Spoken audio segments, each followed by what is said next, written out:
Good morning, everybody. How are you? Hopefully, you're doing well today. We are here in Northern Virginia looking forward to a visit from Ida. And so everybody's kind of batting down the hatches a little bit. It's obviously not the same as it was when it hit the Gulf Coast, but supposed to bring a bunch of rain. We don't ever have flooding in my particular area unless you want to go to the hospital. That's one of the roads that gets flooded out all the time. Here is my friend Daniel P. Morgan. No, I'm kidding. I know it's a C. Somehow P just sounded kind of cool, like Morgan Stanley, something like that. I don't know. How are you this morning, my friend? Hey, I'm doing well. How about yourself? Oh man, I couldn't. If I was doing any better, what did they say? I don't know. If I was doing any better, I'd be falling off the cliff. I don't know what the hell I'm supposed to say to that. Sounds like you're BSing me, man. Oh no, I know what I'll give you. I'll give you the Vince McLaughlin. I'm blessed and highly favored. So that's Blessed and highly favored. The Bishop McLaughlin. Yeah, laddie. Yeah. Anyway, so have you seen him recently? I have not. He came and visited. I think it was in the spring this year. His sister lives not too far from me, so That's he comes cool. up Yeah. occasionally to visit, and I just need to let him know, or vice versa, when he's going to be around, so we can connect for lunch. Yeah. He's a good man. What- Did you know that he's now the primate of the EMC?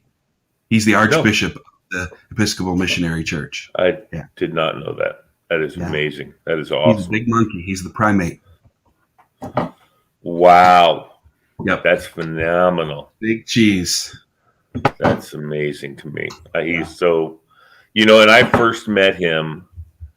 I couldn't figure out. I knew he was wearing his collar and he was wearing a blue shirt and black pants. And I said, he's not Catholic, I don't think. And I said, we were talking, because of the accent, though, I thought maybe he was, But, then again, there's the Protestants are also all over Scotland and England and Ireland and everything. So, Right. in fact, I think there's probably more Protestants than there are Catholics in that region of the world. But yeah, no, I met him because he was servicing his Isuzu,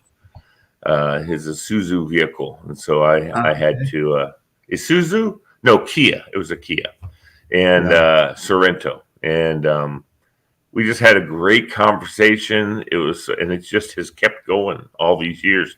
I haven't talked to him in a while, but I know that we're friends enough that it's not just one of those chance meetings that I had with him. He knows me, I know him, and it's a blessing, no doubt about that. He's a neat guy.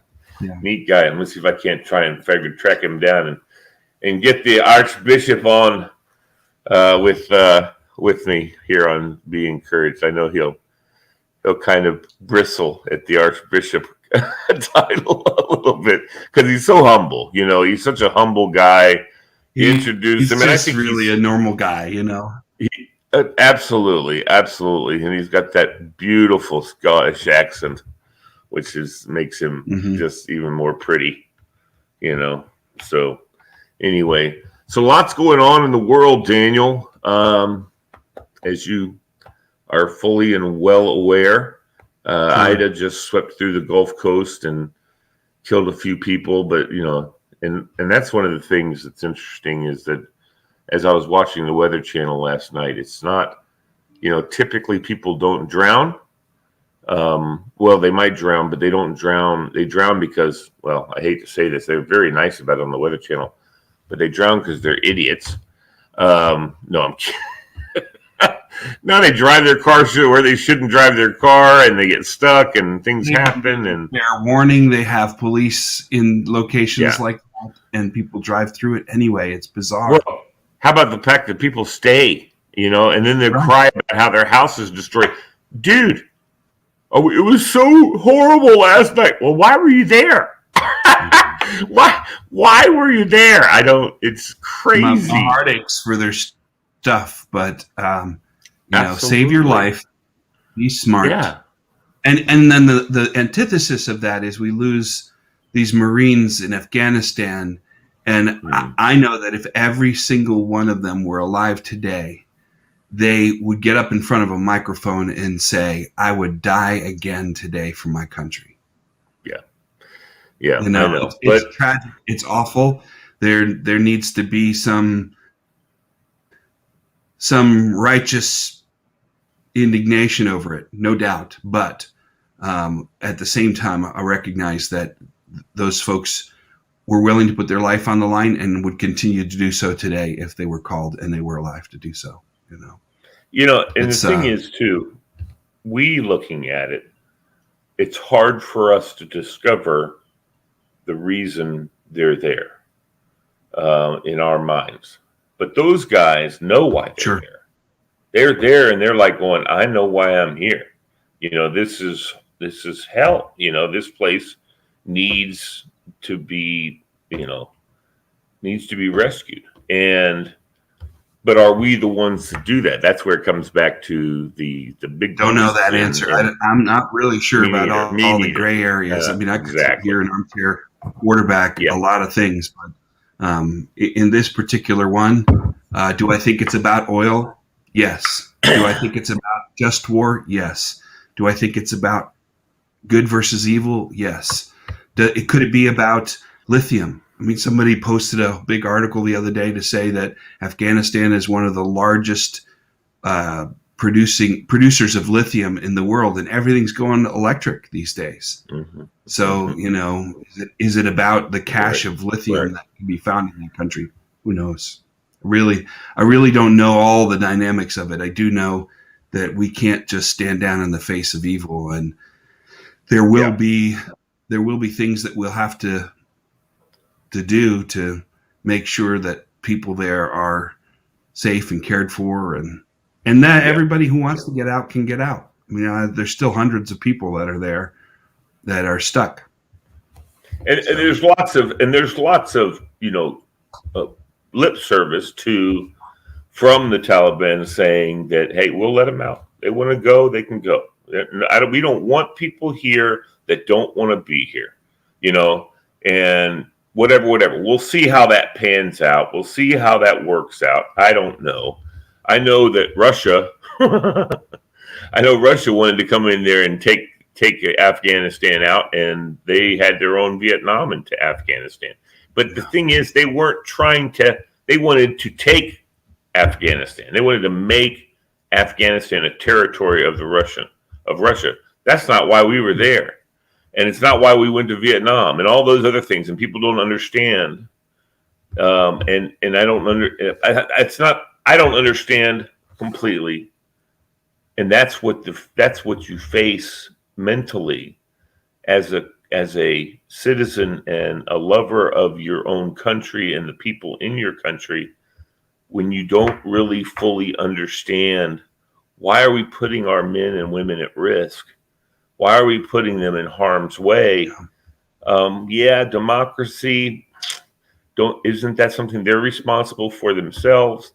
And all those kind of things. And maybe but then we shouldn't be centrists. We are our brother's keeper, and which is a Christian concept. And as much as people in this country have switched over to saying this is a completely free country, there's no religion involved, and it shouldn't be involved in, that's well and easy to say, but we know, right? MOG. I mean, we know that the spiritual aspect in our world is such a powerful aspect, and there's constant battles going on there in that other dimension, as it were. And we're the ones that provide the gasoline for our side. We're the ones that provide the armor, through our prayers and intercession to help combat that. And I believe that totally. And because of Frank Peretti, I can put a face on some of what's going on, and my imagination can help me to see where the battles are and who's battling and that kind of thing. And thank God I love Frank Peretti. what a great visualist, and that's how I learn, and it's how I see things, is through a visual medium. And which is why I love your daughter Lily so much with the way she does her art. I mean, my God, I just am so, my heart goes flitter flatter when I see her artwork. Did you see the latest that she did, the mural that she did at Charlotte's place down in North Carolina? I think so. Yeah, on the inside of the garage. Yeah, she did a peacock and an eagle. Yeah. Pretty wild. And which one was on the inside? It was on the inside. It was the sliding doors on the inside of a boat shed. Yeah. Oh, okay. That's what it was. It's a pretty wide garage. They don't have a boat, but it was the original owners had it as. I'm like, what did she put on the outside? Or is there a homeowner association wouldn't allow something like that on the outside? Pretty cool. Yeah. So why she didn't do it on the outside? Because they don't allow that in that community or something? She did it on the inside of the garage, right? Can you hear me? Daniel Morgan. You're buffering, so you're breaking up. Sorry about that. Can you hear me now? Yeah. As the Verizon guy used to say. Can you hear me now? Now he's at Sprint or Next. I haven't seen him in ages. Yep. So the question I asked you was, why didn't she do it on the outside of the garage door? Because, I guess that's probably a homeowners thing in that community or something. I don't know if they're in a homeowners association, but they wanted it on the inside. He's built a gym on the inside. He's a physical therapist, so. Very cool. Very cool. Got his own man cave out there. So now she's got 3 more walls to do. There you go. Maybe. Yeah, no, that's great stuff, man. I tell you. You know who else? And I don't know which one of the twins it is, but one of I think it's the Shona. Clark girls. Is it Shona or Shiona or whatever it is? Shona. I think so. She's does wonderful artwork on glass and stuff like that. And so I've got a couple of my favorite little artists that I claim as my own. And she's definitely one of them. And so is this young lady here in this area named Tanya Prelo, who does chalk art and unbelievable work she does. I just want to meet her one day and just bow at her feet. She's just and she's such a sweet, just like that makes it for me too, of course, that they're just so sweet and neat and cool and all that stuff. So anyway,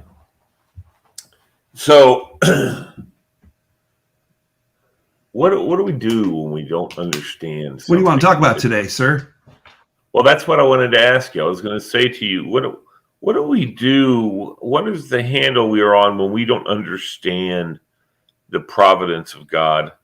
We don't understand do we just say, okay, well, or do we have a way to better grasp what God's doing, what his providence is? I'm not sure there's a better way to grasp it. I will say we have the task of educating ourselves. So we sort of have to listen with filters. I loved to say at one point in time, and I think people got sick of hearing me say it, but the Lord gave us 2 ears and 1 mouth in proportion. That's right. Sure. And we ought to use them that way. Yeah.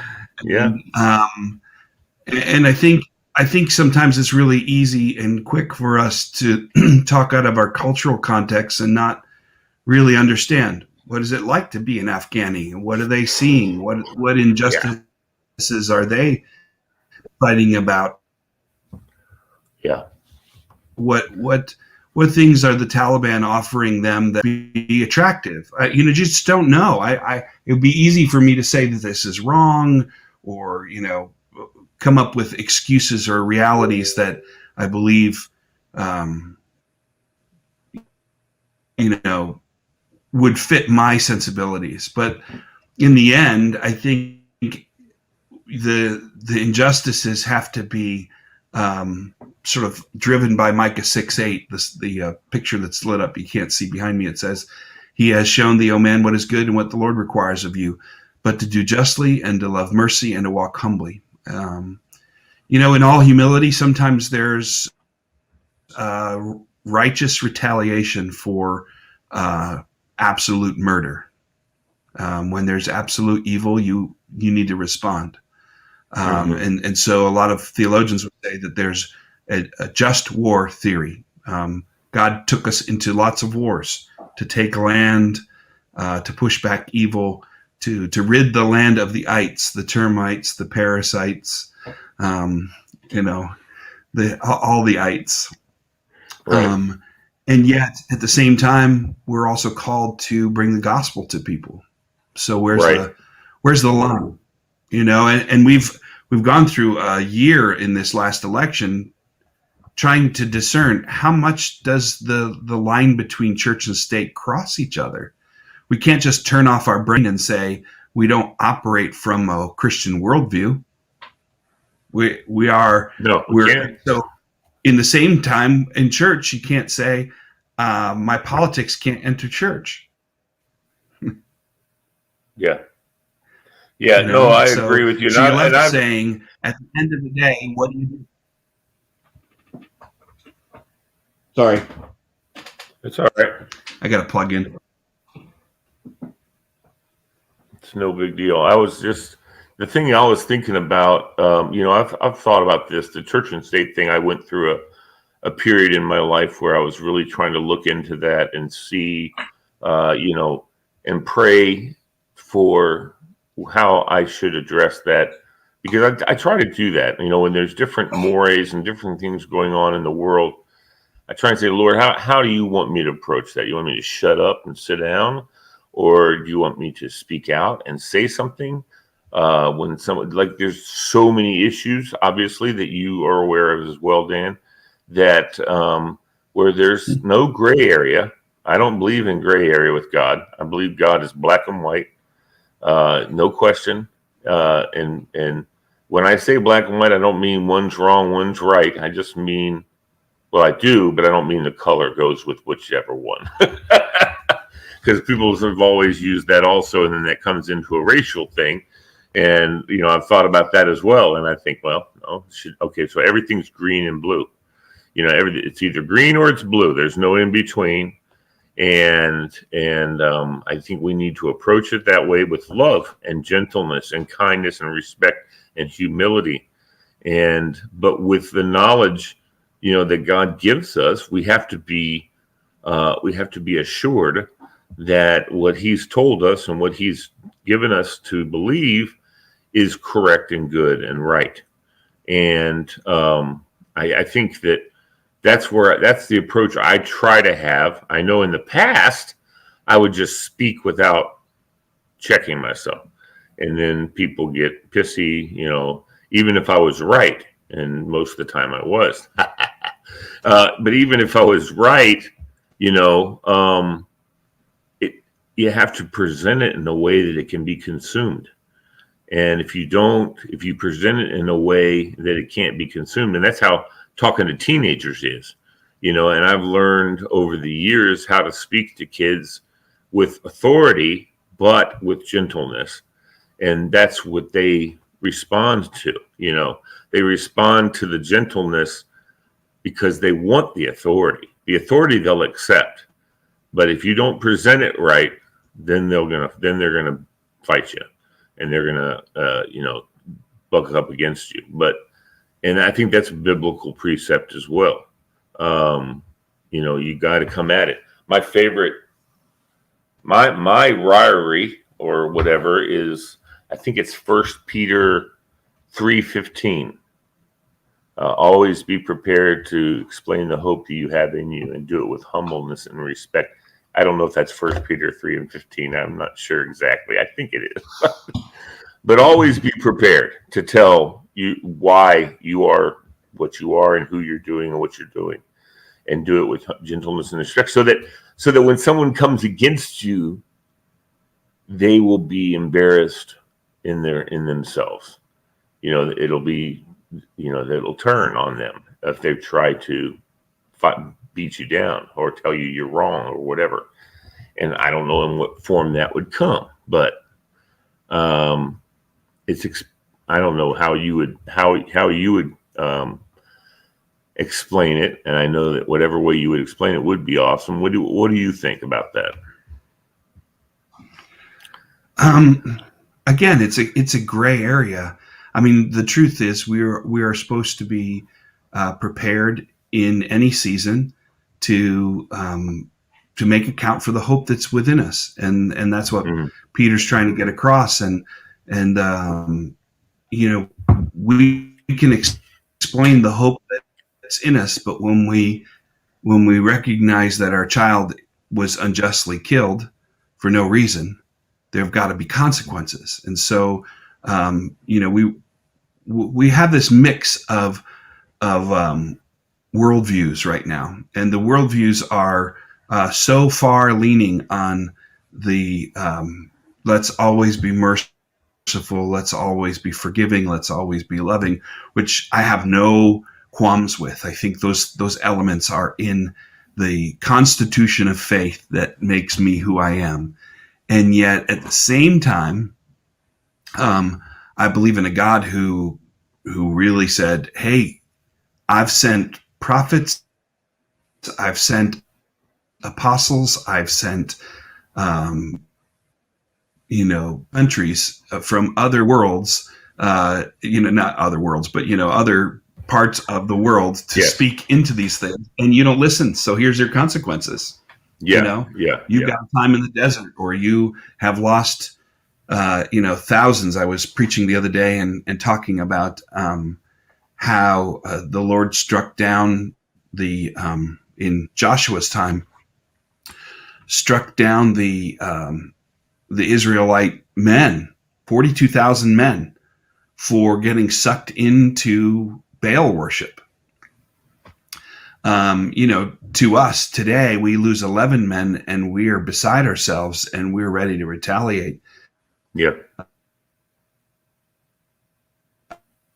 Allowed this because it was consequences for their sin.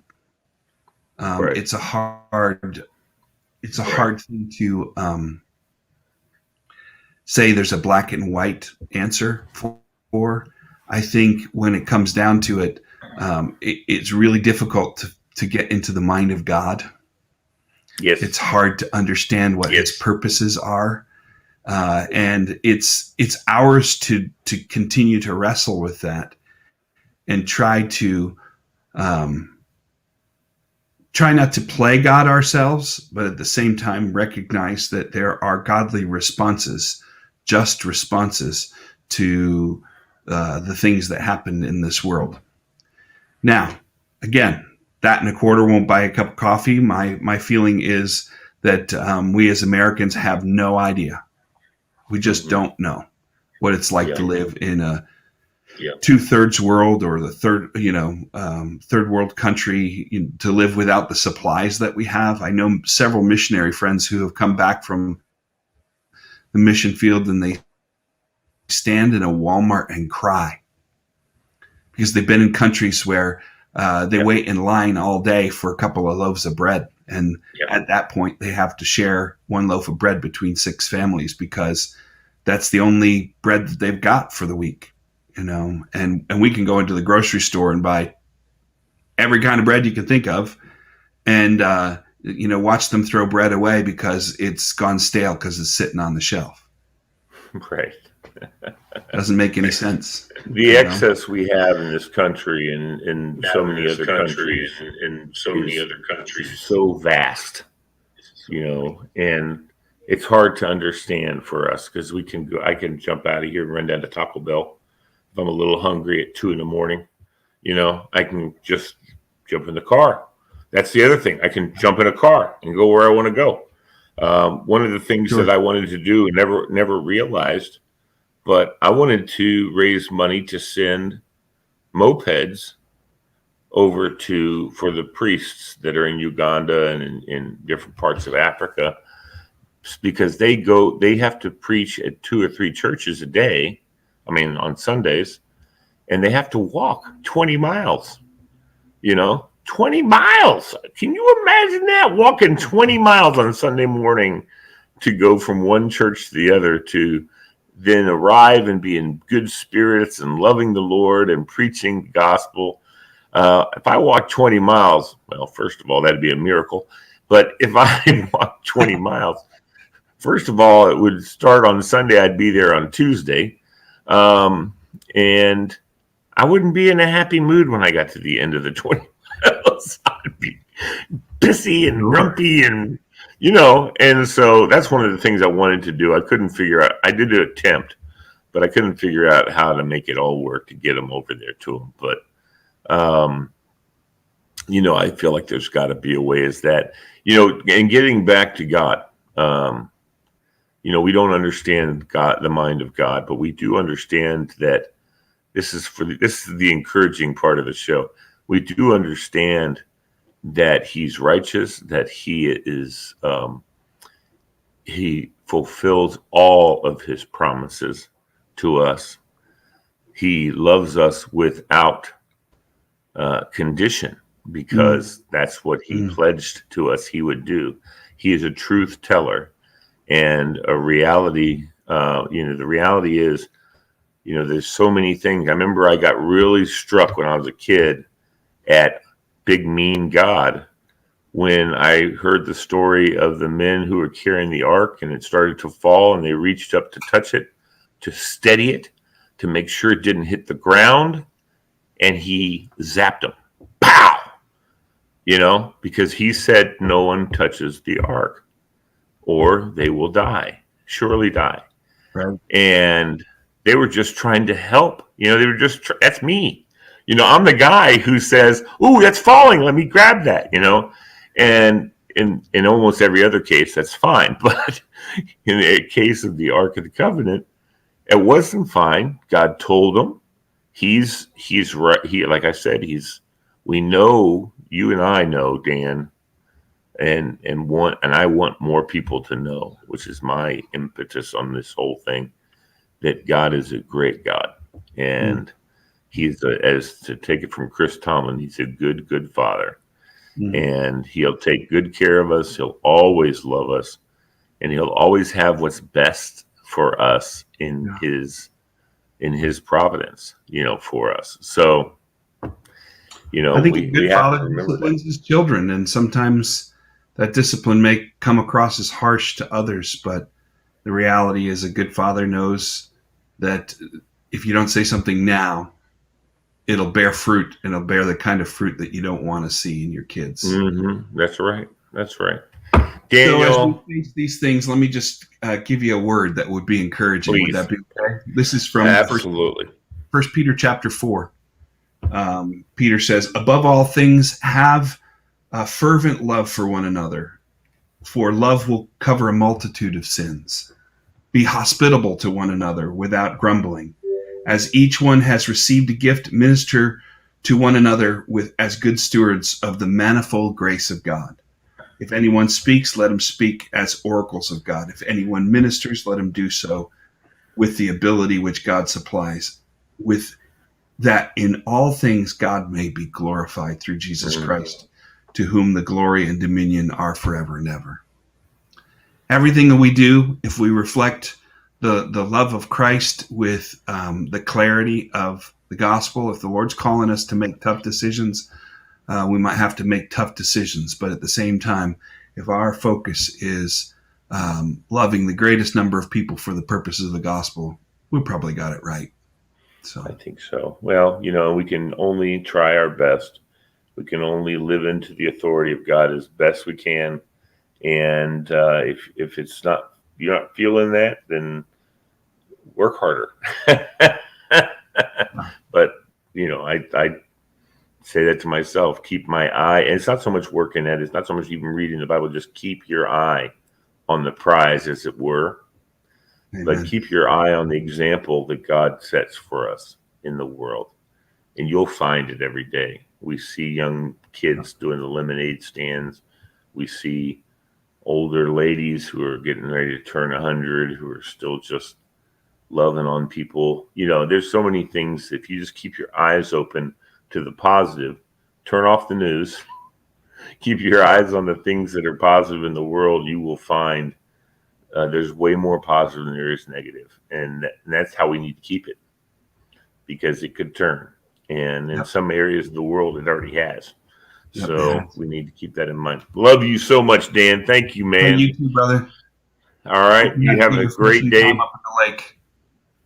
Oh, yeah. Well, I did. It was so great. My sister's got such a wonderful place. I'm so proud of her for having what she has and doing what she's doing. And it's right in the right where she needs to be. Yes, exactly right. She takes good care of me. All right, my friend. Take care, buddy. You have a blessed day.